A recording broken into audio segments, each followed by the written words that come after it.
So yun, what's up, good day sa inyo mga boss, no? So ngayong araw may vlog na naman tayong vlog, bagong problem na naman dito sa UK.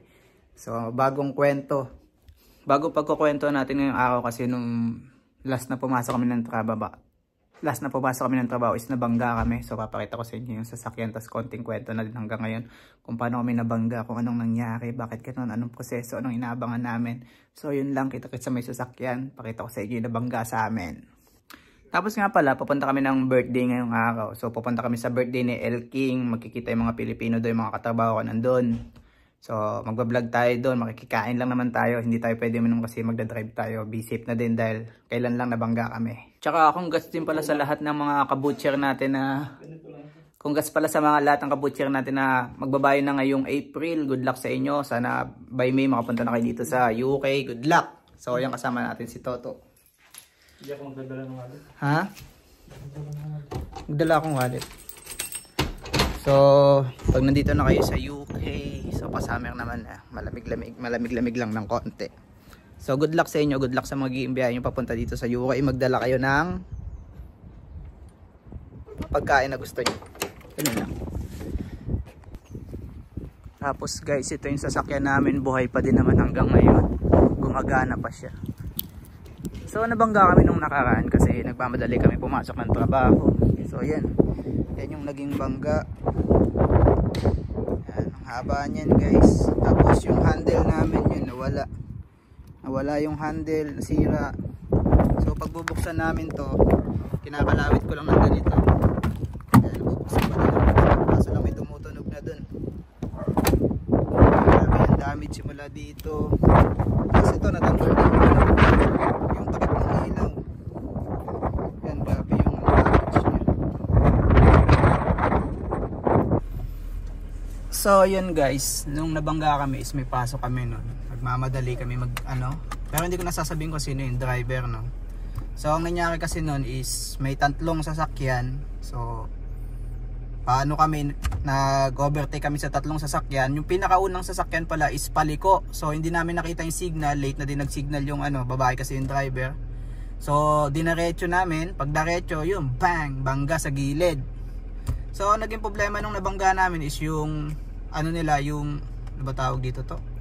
Airbag. Yung airbag nila sumabog, tapos yung headlight nila basag, pati yung yung tapalodo sa nila. Tapos so ayan, may dumating na pulis. 5 minutes lang nandito na agad yung pulis guys, no. Ha? Ngayon gabi oh. Tanggal yung tanggal yung... Okay na yo. Asa na tamaan? Ayun, laki oh. May pinto. Gas oh. Buti walang nabasag na salamin. We'll go back then. Nanginginig ako sa Okay man kami tanong. Buti nakasilbid ako, kundi tatapon kami lahat eh. Kaya may pulis na, hindi ko alam kung ano mayayari dito. Lupit nga eh, tapos may dumating na ambulansya. Yung kausap nangingi kami ng sorry dun sa nabangga namin. Kasi babae, iyak yung babae. Tapos syempre yung driver, aligaga. Hindi namin alam kung paano papakalmahin syempre. Pero okay naman na ngayon, okay na. Tapos ngayon, ito yung pinaka problema kasi lahat kami dito walang lisensya. Yan talaga yung wala kaming lisensya. Kung meron lang kami provisionary, yung provisionary parang student lang dito yan, hindi pwede, hindi talaga lisensya yon. So ang nangyari, dahil wala kaming lisensya, akala ko yung kasama ko is ikukulong na dahil sinakay na siya sa mobile. Yung pala interview lang, bakit walang lisensya, ganyan. Tapos tinanong ako kasi may provisionary din ako. Kasi hindi namin pwedeng dalhin yung sasakyan papunta ng planta dahil wala kaming lisensya. So tinignan yung license ko na Philippines pa. Sakto nag-expired na yun ng March. Tapos ngayon 2 years na ako dito sa UK. So bale dapat, sabi ng police, dapat 1 year lang pwedeng gamitin yun. So hindi pinadrive sa akin yung sasakyan papunta ng planta.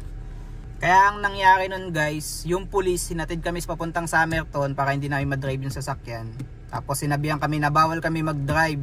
Kasi pag nahuli ulit kami na dinrive namin yung sasakyan nang wala kami lisensya, kulong na kami. So dahil matigas ang ulo natin, dadalhin ulit natin yung sasakyan. Wala naman kaming choice kundi dalhin talaga itong sasakyan. Syempre, anong gagamitin namin papasok ng trabaho? Kaya no choice talaga kundi mag-drive ulit. So may plano ako baka next month o next month kumuha na ako ng lisensya, kumuha na ako ng provisionary. So abangan nyo yung magiging vlog ko dyan about yun sa pagkuha ng lisensya guys, no. So marunong naman na tayo mag-drive pero iba talaga yung pagkuha ng lisensya dito kahit gaano kakagaling mag-drive sa Pilipinas. Iba pa din, madaming rules dito, hindi katulad sa Pilipinas na baka-baka lang, marunong ka lang mag-drive, okay na. Pero dito dapat lahat ng rules nasusunod. So bali ngayon hinihintay namin yung result ng investigation kasi yung walang lisensya may fine niya na alam ko nasa 1,000 siguro, 100 ganyan. Di pa namin alam, hindi ko alam. Sabi lang 100, sabi ng iba 1,000. Hindi pa namin alam. So ang sinabi sa amin ng pulis, kalma lang kami, walang mangyayaring masama. Hintayin lang namin yung letter o email galing sa court na decision, kung ano decision, kung magpa-fine ba kami, magbabayad ba kami. Pero may insurance sa may mga sasakyan dito guys eh. So sa tingin ko yung sasakyan hindi na namin babayaran yung kasi may insurance naman yun sila. Ang problema lang yung fine na fine na 1,000 siguro dahil wala kaming lisensya. Kagandahan dito sa UK kasi pag may ganyan, pag may mga aksidente, parang wala lang sa kanila, mababait pa nga yung tao. Mababait yung pulis, tinatid pa kami, kinausap pa kami na ganito, ganyan, huwag kayong kabahan. Mabait yung mga pulis. Pero hindi natin alam, di pa namin nakukuha yung decision ng court kung ano mangyayari doon. Kaya baka hindi ko na din i-vlog yan, abangan nyo na lang siguro kung mabablog ko yan. So ayun, palis na kami, no? Tuloy natin yung kwentuhan mamaya pag nasa biyahe na kami. Pero ang pinaka tips ako sa inyo, pag papunta kayo dito ng UK, mag-aaral na kayo dyan sa Pilipinas mag-drive. Baka pagdating nyo dito hindi na kayo nangangapa. Tapos kung may lisensya kayo dyan sa Pilipinas na professional, pwede nyo magamit yan dito sa UK ng 1 year. Pero bago mag 1 year, siguro din nyo nakakuha na kayo ng another license para dito sa UK, sa UK, no? Sa UK, yan. Oh, yeah.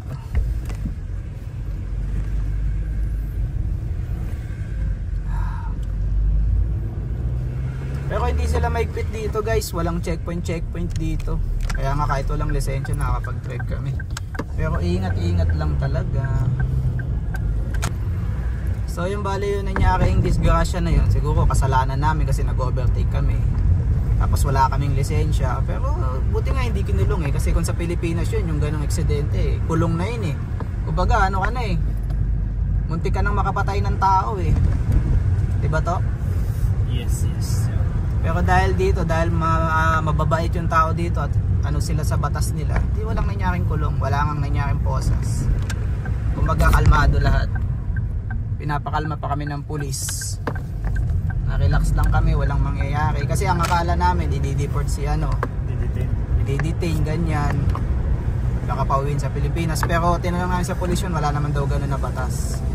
Wala daw ganun na mangyayari. Ang masama lang doon, kung nadisgrasya daw yung yung nabangga namin, kung nadisgrasya yun, so baka ma-detain daw.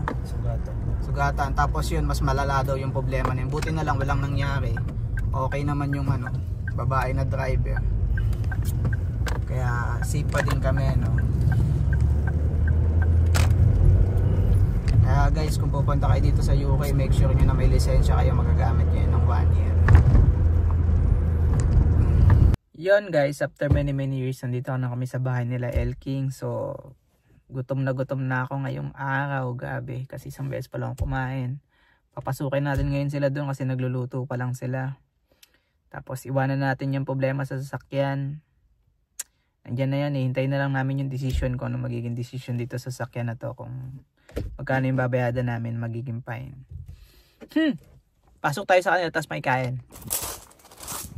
So yun guys, pag may mga inuman dito, may mga birthday, yan, dito namin ginaganap. Tapos ito yung mga sasakyan ng mga kasama natin, no. Yan, mga sasakyan nila yan. Ito naka BMW si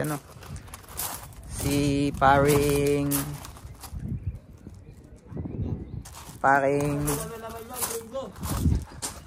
ayan, may tulonggis din sa taas, oh. Oh, tanang gwapo.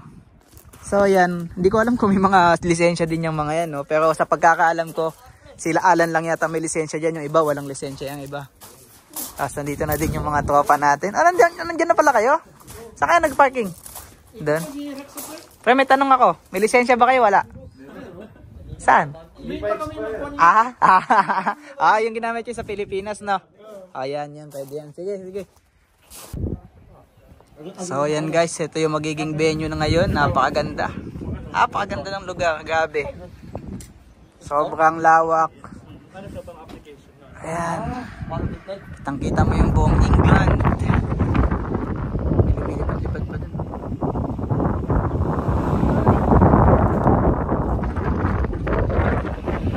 Kita nyo ba yun guys?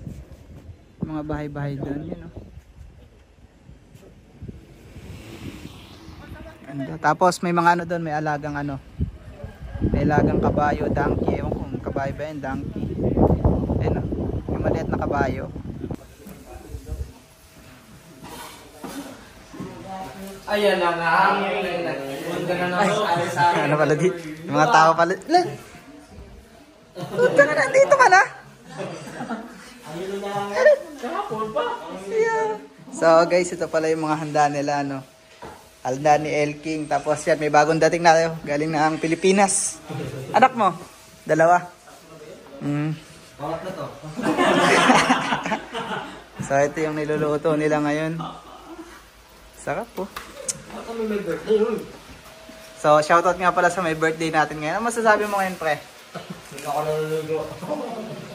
Okay lang, kahit nakapagod na sa'yo naman. Yun. Yan yung, kung hindi dahil sa kanya, hindi lang makakasurvive mo yung... Dami yung niluto ah. Nandun sa namin sa yung pagkain. Dito mo binibidyo.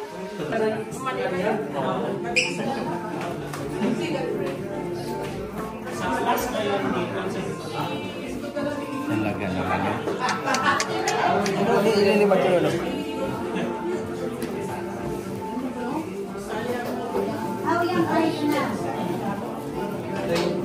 Once? No, 33.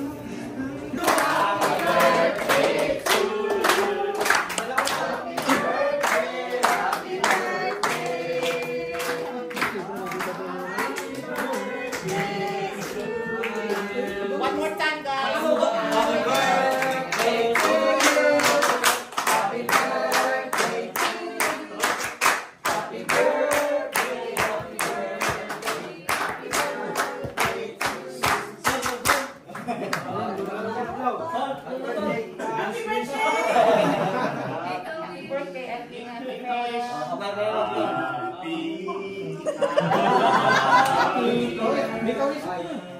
Happy na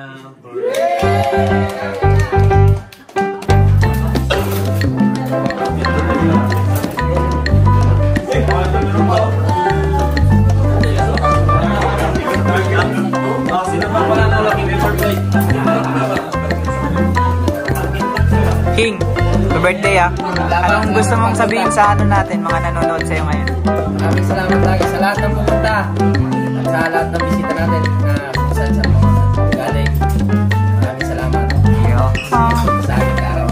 Thank you.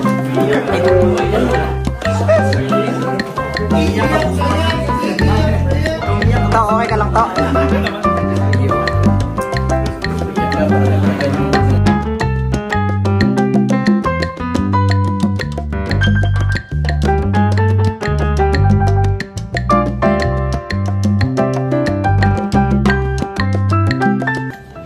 So yun guys, kain tayo no. Yan yung kakainin natin. May lechon, may sisig, may pansit, saka merong Shanghai. Kain.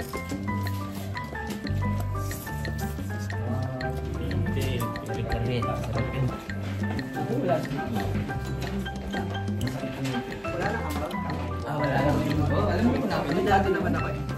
Burao to. Yan guys, suminom sila dito ng Red Horse. Get a kick. Mga lasinggero natin dry, ano.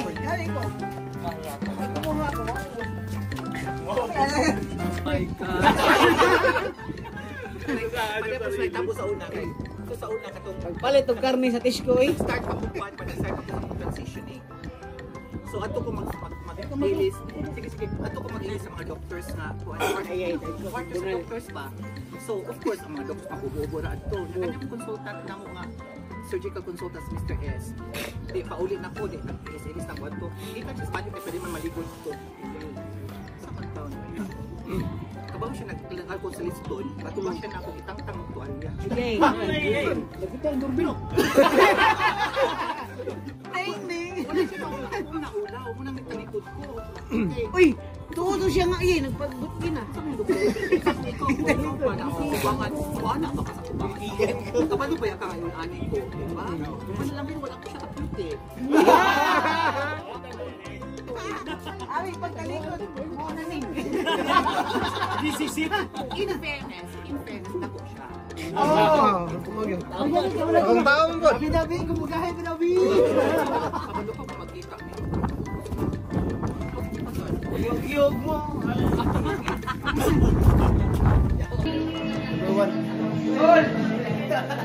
Hi guys! Upload mo yan, friend. Upload mo yan. Happy birthday kay King! Yung my birthday. King! King! King! El King! Ito, opak ring, opak. Ayun, kain tayo guys. Oh. Tapos mamaya-maya uwi na tayo. Malapit ka sa kantuhin ng upa mo eh. Noy! Ano ba yung upa dyan? Share ko yan. Salamat sa nakita yung salamat sa birthday ni Paring King. Busog ka rin. Salamat. Napagod niyo ako.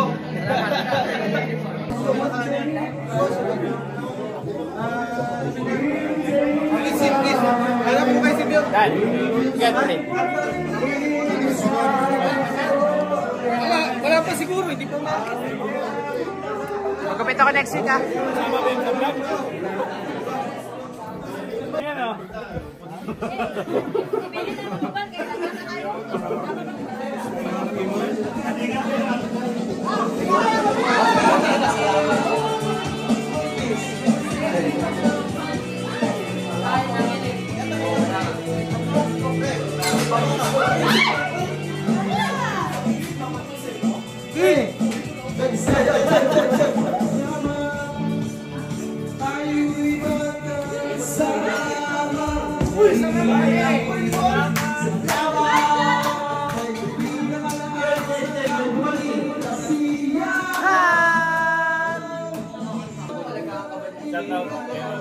Yeah.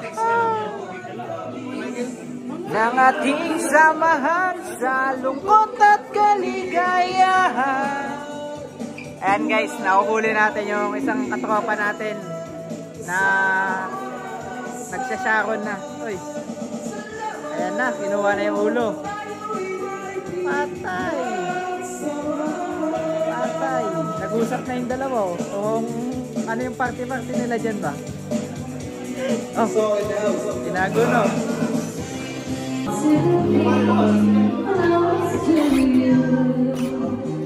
Salamat sa birthday. Iyon. Pakita mo yung mga collection mo, pre, ng mga sapatos. Hindi naman yan. Laruan ko lang yan. Laruan lang ba yan? Laruan ko lang yan. So, yan yung collection ng sapatos ni El King, tapos collection ng sombrero. May ano dito, may Jordan. Ay, yung pinakamahal mo dyan ng sapatos, pare? Ito, Paul George. Saan? Paul George. Yung puti? Ito? Yeah, Paul George na yan. Ito? Hindi na ba yung expected? Oh! Anong angas ah. Yung pangalawang pinakamahal mong sapatos? Yan, Jordan, yung kasunod. Itong Jordan? Puta. Ah, sunod-sunod pala to, ano? So, ayan guys, oh. Collection ni Boss El King, yung may birthday natin ngayon. So, pauwi na din tayo eh. Vlog lang natin tong ano niya, yung mga collection niya ng... Yun yung Lakers yung pinakamahal. Ito, Lakers. Magkano ba presyo nito, pare? 76 pound. 76 pound. Sa Philippine money, magkano to? Siguro mga 7K. 7K. So, mahal ah. So, dapat nasa ano lang yan, nasa 100. 100 pound. Ito, magkano tong presyo ng ano mo? Sapatos mo na to. Ito, 100 pound yun. Ito. Pero nabili mo to. Nabili ko yan. Ay, ang price niyan is 250. Nabili ko lang siya ng 150 pounds. Ayos eh, no? So, dito guys, madami kasi dito na second hand na sapatos tsaka sombrero. Kaya kung gusto nyo mapunta kayo sa UK, punta lang kayo sa Vinted. Madami yan. Makikita nyo yung mga sapatos na ganyan. Yun lang, El King. Maraming salamat. Thank you. Salamat sa pagdalo. Yo. Tulog ka na ba? You're the best. Pauwi na kami ha. Sige, salamat sa pagpunta. Yun. So, guys, dito ko natatapusin yung vlog natin. Maraming salamat. Thank you.